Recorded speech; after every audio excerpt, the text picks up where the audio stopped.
जय हिंद। आज का देखते हैं उड़ीसा के बारे में देखते हैं। इससे पहले आपको हम छत्तीसगढ़ के मैप के बारे में बता दिए थे। उसमें बताए थे बहुत सारी चीज़ों को बता दिए थे, जैसे नक्सली एरिया ज़्यादातर नीचे की ओर देखने को मिलते हैं। सुकमा, दंतेवाड़ा, जगदलपुर, कांकेर, ये सब है। जो वहाँ पर धान के क्या होते हैं, धान का कोटरा किसे कहता है? उड़ीसा को। सॉरी, उड़ीसा को। धान का कोटरा किसे कहता है? छत्तीसगढ़ को। लेकिन सबसे ज़्यादा धान कहाँ होता है? बंगाल में, पश्चिम बंगाल में। तो आज क्या देखते हैं, उड़ीसा के बारे में देखते हैं। तो उड़ीसा में देखते हैं, उड़ीसा में बहुत सारे, उड़ीसा में कई भागों में विभाजित है। कहीं पर तो ज़्यादा गरीबी देखने को मिलेगा, तो कहीं पर बहुत सारे पर्यटक ज़्यादातर, मतलब क्या हो देखने को मिलेगा, तो ज़्यादातर भगवान, मतलब ज़्यादातर मंदिर देखने को मिलेगा। और कहीं कहीं इंडस्ट्रियल एरिया भी मिलेगा। मतलब कई भागों में ये विभाजित है। पर्यटक के लिए भी प्रसिद्ध है। तो पहले देखते हैं उड़ीसा के बारे में। पहले देख लेते हैं उड़ीसा आखिर मैप के किधर है। तो ये रहा उड़ीसा। ये देखिए, ये जो है, ये हरा टाइप का, ये क्या है? उड़ीसा है। ये जो हरा टाइप का, ये उड़ीसा है। उड़ीसा के इधर क्या है? बंगाल, बे ऑफ बंगाल, यानी बंगाल की खाड़ी है। क्या है? बंगाल की खाड़ी है। तो देख लेते हैं बंगाल की खाड़ी। इधर क्या है? इधर बंगाल की खाड़ी है।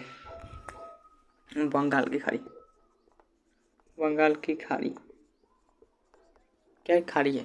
तो आपको देख लेना। देखिए यहाँ पर बंगाल की खाड़ी, यहाँ पर उड़ीसा में जो है, और सबसे ज़्यादा गरीबी कहाँ देखने को मिलती है? उड़ीसा। सबसे ज़्यादा 25 के उड़ीसा। सबसे ज़्यादा चक्रवात कहाँ आता है? तो उड़ीसा में। सबसे ज़्यादा तूफान उड़ीसा में। अभी फिलहाल, अभी जो रिसेंटली आया था, जो क्या बोलते हैं उसे, मिचोंग। कौन सा चक्रवात था? मिचोंग। मिचोंग कहाँ आया था? बंगाल की खाड़ी में। तो बहुत सारे यहाँ पर तबाह कर चला गया था। लेकिन उड़ीसा वाले ये हैबिचुअल हो गए। क्यों? क्योंकि हमेशा यहाँ पर चक्रवात तूफान देखने को मिलते रहते हैं, जिस वजह से क्या, यहाँ के जो लोग हैं, यहाँ के जो गवर्नमेंट है, वो हैबिचुअल हो गई है। कैसे कि बार बार आप एक ही चीज़ को देखेंगे तो उसके आदत सी हो जाएगी। तो यहाँ पर क्या होता है कि बहुत सारा तूफान आते रहता है, आते जाते रहता है। तो यहाँ पर बहुत सारी सड़कें टूट जाती है, बहुत पेड़ पौधे नुकसान होता है। लेकिन यहाँ पर मेंटेनेंस ऐसा है कि जैसे ही तूफान वगैरह आते हैं, जो भी नुकसान होते हैं उसे 1-2 घंटे के अंदर पूरी तरह से साफ कर दिया जाता है। पूरी तरह से, मतलब जो भी पेड़ गिरता है या फिर जो भी सड़कें टूटते हैं, तो 1 घंटे के अंदर पूरी तरह से बना दिया जाता है। लेकिन अगर हमारे बिहार में अगर एक 10 दिन बाढ़ आ जाए, तो पूरे महीना दिन के लिए लाइट चल जाती है, पोल वोल सब गिर जाते हैं, पूरे सड़कें टूटती है, तो अगले 2 साल 3 साल बाद बनती है। लेकिन ऐसा उड़ीसा में ऐसा नहीं होता है। ऐसा उड़ीसा में मतलब आती और 1-2 घंटे के अंदर पूरी तरह से ऐसा कर दिया जाता है जैसे कि यहाँ पर कुछ हुआ ही नहीं। अब यहाँ पर लोग विदेश से लोग यहाँ पर सीखने आते हैं कि आप लोग, मतलब कोई भी जो तूफान चक्रवात आते हैं उसको कंट्रोल कैसे करते हैं, यानी अमेरिका से लोग यहाँ से सीखने आते हैं। तो ये है उड़ीसा। तो कौन सा तूफान आया था? मिचोंग। मिचोंग ने, हालांकि मिचोंग जो था वो म्यांमार ने नाम दिया था उस तूफान का, चक्रवात का। तो मिचोंग। तो ये सब करेंट अफेयर्स के चैप्टर है। करेंट अफेयर्स में आपको बताएंगे ये सब क्या है। तो यहाँ पर क्या है? बंगाल की खाड़ी। वो कहाँ आया था? मिचोंग, बंगाल की खाड़ी में। तो देखिए यहाँ पर पहले देखते हैं, यहाँ पर जगह होगा पुरी। कौन सा जगह? पुरी। पूरी जगह होगा। पूरी से पहले देखिए, यहाँ पर एक झील है, यहाँ पर बंगाल की खाड़ी है, और समुद्र के किनारे से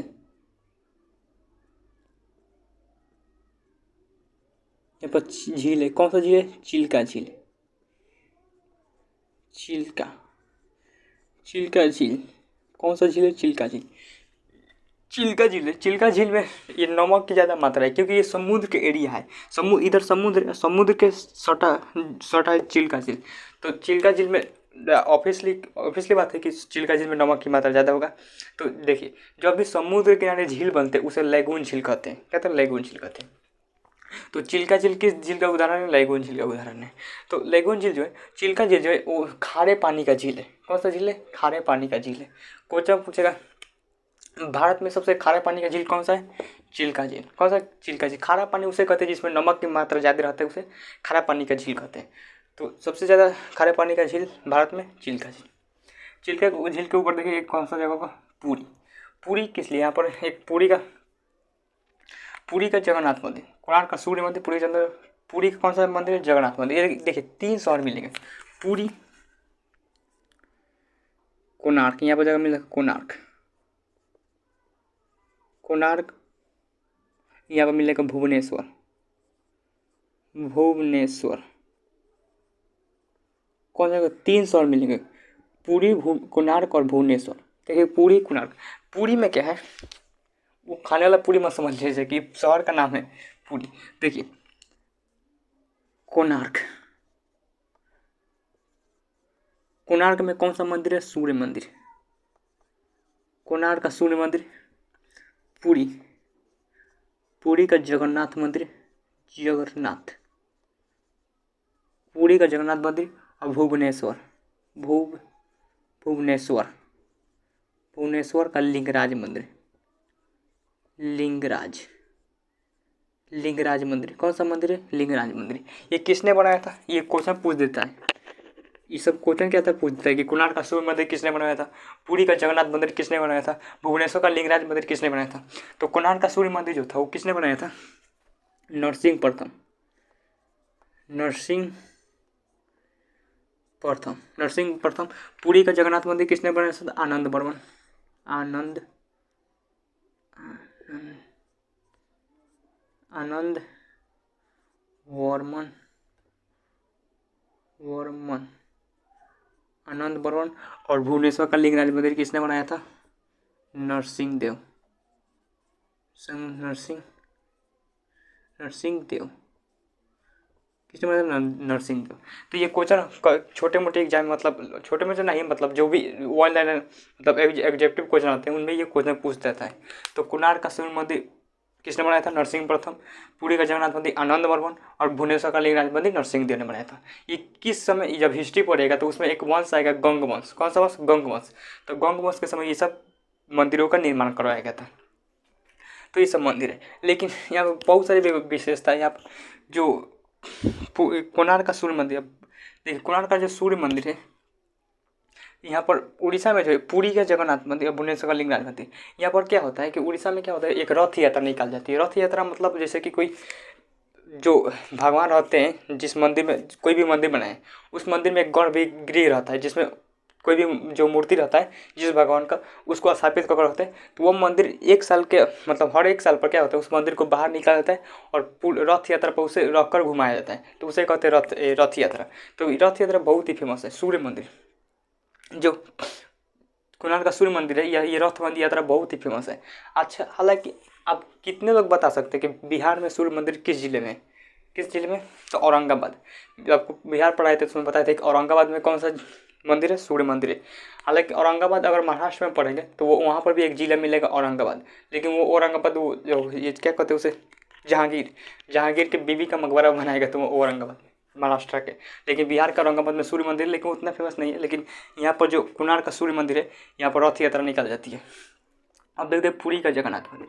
पुरी का जगन्नाथ मंदिर किस लिए फेमस है, यहाँ पर पुरी का जगन्नाथ मंदिर जो है, यहाँ पर जो अगर इस मंदिर के ऊपर देखें झंडा लगा है, वो झंडा होता है हवा के विपरीत दिशा में लहराता है।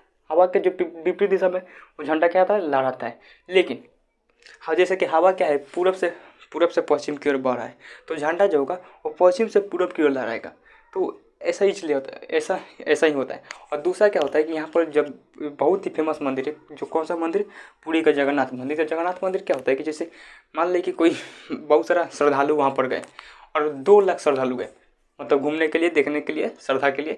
तो वहाँ पर गए तो वहाँ पर क्या होता है कि जब 2 लाख के लिए प्रसादी बनाया जाता है, अगर 2 लाख के जगह पर उसी समय 2 लाख का प्रसादी बनाया गया, लेकिन उसी समय अगर वहाँ पर 2 से 3 लाख भी पहुँच जाए व्यक्ति, मतलब कोई भी श्रद्धालु पहुँच गए दर्शन करने के लिए, तो वो 3 लाख का जो पहुँचे, तो 2 लाख के लिए जो प्रसादी बनाया गया है वो 3 लाख के लिए वो प्रसादी, मतलब 3 लाख व्यक्ति गए होंगे तो 3 लाख खा कर आते हैं, एक भी भूखा नहीं आता है।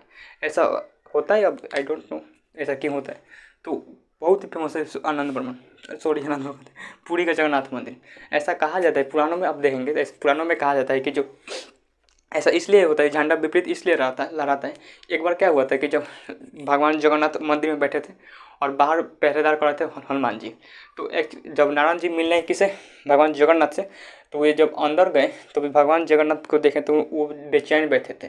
तो उन्होंने पूछा कि आपकी बेचैनी का कारण क्या है, मतलब आपको क्या हुआ है। तो उन्होंने कहा कि इस जो समुद्र का शोर है, क्योंकि समुद्र का एरिया पर है पूरी, देखिए कोणार्क पूरी का एकदम समुद्र का एरिया पर है। तो यहाँ पर समुद्र की लहरें जो होती है उसके लहरें आवाज़ सुनाई देती है, बहुत ही ज़्यादा आवाज़ आती है। तो भगवान जगन्नाथ ने कहा कि जो लहरें वो बहुत ही परेशान कर रहे हैं। तो हनुमान जी से कहा गया कि आप क्या कीजिए, इस लहर को शांत करा के आइए। तो हनुमान जी गए समुद्र देवता के पास। तो समुद्र देवता से कहा कि आप ये लहरें क्या कर दीजिए, शांत कर दीजिए। तो उन समुद्र देवता ने कहा कि देखिए ये लहरें जो है वो हमारे वो ये लहरें का साउंड जो है यानी आवाज़ जो है हमारे वजह से नहीं है, वो इंद्र मतलब वायु देवता के चलते आ रहा है। तो हनुमान जी गए वायु देवता के पास। तो उन्होंने कहा कि आप ये कीजिए, वायु बंद कर लीजिए, कहते बंद कर लीजिए क्योंकि ऐसा ऐसा बात है। तो उन्होंने कहा कि ये क्या कर रहे हैं, वायु बंद करना तो असंभव है, कहता असंभव है। तो हनुमान जी कहा कि अब क्या होगा। तो उन्होंने एक उपाय बताया। उन्होंने कहा कि देखिए इस वायु को, इस समुद्र के लहरें को जो अगर बंद करना चाहते हैं तो आप क्या कीजिए, जितना हवा बह रहा है, जितना वायु बह रहा है उससे दुगनी स्पीड से उड़ान भरिए विपरीत दिशा में। तो ये जब हनुमान जी जो थे वो विपरीत दिशा में दुगनी उड़ान से मंदिर के ऊपर से भरे। तो क्या हुआ कि जब कोई भी चीज़ मतलब जैसे हमारे बगल से अगर क्या गुजरती है, कोई भी गाड़ी गुजरती है तो उसका हवा हमें लगता है। तो उसी तरह से हनुमान जी जब गुजरे तो हनुमान जी के से जो हवा निकला उस हवा को जो क्या होता है ऊपर मंदिर के ऊपर जो झंडा लगा था वो हवा के चलते वो मंदिर के झंडा ऊपर जो था वो क्या हुआ, वो हनुमान जी की ओर लहराने लगा। तो विपरीत दिशा में गए उड़े, जिस वजह से क्या हुआ, ये समुद्र का लहरें भी की आवाज़ भी बंद हो गई, इसलिए बंद हो गई और जो झंडा है वो विपरीत दिशा में उसी वक्त से लहराने लगा। अभी देखेंगे, अब पुरी के जगन्नाथ मंदिर के पास जाएंगे तो वहाँ पर समुद्र की लहरें एक तनिक भी नहीं आती है, मतलब कुछ नहीं आता है, साफ शांत लगेगा। तो यही कारण है। ये तो अब चीज़ हो गई पुरानी। अब थोड़ा हिस्ट्री की ओर रुख मोड़ते हैं, हटाइए इसको।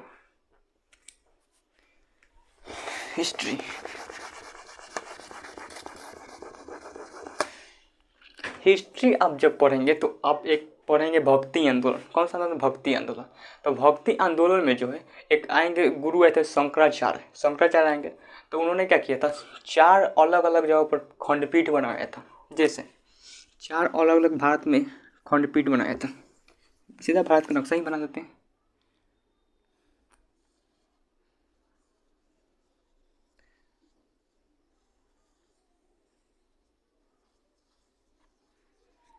मान लीजिए भारत है तो भारत का नक्शा बनाते हैं। देखिए 4 अलग अलग खंडपीठ बनाए थे। क्या होता है, 4 अलग अलग खंडपीठ बनवाए थे। तो खंडपीठ बनाया था और वहाँ पर 4 धाम की स्थापना किया। तो उन्होंने उत्तर भारत में शंकराचार्य जो थे, उत्तर भारत में ज्योतिष पीठ की स्थापना किया। कहाँ पर? बद्रीनाथ में, उत्तराखंड। नीचे में श्रृंगेरी पीठ। कौन सा पीठ? श्रृंगेरी पीठ कर्नाटक के मैसूर में स्थापना किया। और पश्चिम में देखेंगे तो शारदा पीठ। कौन सा पीठ? शारदा पीठ कहाँ पर? गुजरात में, द्वारका में स्थापित किया।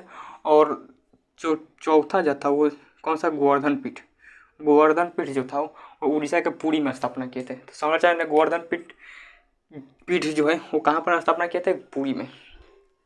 तो ये पुरी। तो अब आई होप इसे आप समझ लिए। अब आगे बढ़ते हैं। तो देखिए भुवनेश्वर होगा, भुवनेश्वर के ऊपर देंगे जगह होगा कटक। यहाँ पर जगह होगा कटक। कौन सा जगह होगा? कटक किस लिए फेमस है? कटक जो है क्वेश्चन पूछेगा कि अंतर्राष्ट्रीय चावल अनुसंधान केंद्र कहाँ है? तो फिलीपीन की राजधानी मनीला में। अंतर्राष्ट्रीय चावल अनुसंधान केंद्र फिलीपीन की राजधानी मनीला में, लेकिन राष्ट्रीय चावल अनुसंधान केंद्र कहाँ पर है? कटक में। राष्ट्रीय चावल अनुसंधान केंद्र कटक में। यहाँ पर एक स्टेडियम है जो मैच वगैरह खेले जाते हैं। कितने लोग बता सकते हैं कि यहाँ पर कौन सा स्टेडियम है? यहाँ पर कौन सा स्टेडियम है? तो बारामती स्टेडियम। कौन सा स्टेडियम? बारामती स्टेडियम। कहाँ पर है? कटक में। कटक में सुभाष चंद्र बोस का जन्म हुआ था। कटक में कहाँ हुआ था? सुभाष चंद्र बोस का जन्म हुआ था। ये एकमात्र व्यक्ति थे जो कि IAS का एग्जाम निकाल कर तो अब उन्होंने नौकरी को ठोकर मार दी थी। ये बहुत, हालांकि इनको जो प्लेन क्रैश में दुर्घटना में मृत्यु हुई थी, वरना अंग्रेजों को तो माजा चखा दी रहते। इन अंग्रेज जो थे वो जो सुभाष चंद्र बोस को जब क्या करते थे, मतलब कोई भी अरेस्ट वारंट निकालते थे तो उनका आकर इस तरह से पूछते हैं कि मैं आपको मतलब खड़े होकर आराम से पूछते थे कि आपके खिलाफ अरेस्ट वारंट निकाला गया है, क्या हम आपको जेल ले जा सकते हैं? तो वो कहते थे कि नहीं, अभी मूड नहीं है, फिर कभी, मतलब ऐसे पूछते थे। इन्होंने एक प्राइवेट सेना का गठन कर दिया था। हालांकि इनकी आकस्मिक मृत्यु प्लेन क्रश में भी इनकी मृत्यु हुई थी, वरना अंग्रेजों को तो बता दिए होते। तो ये हो गया कटक।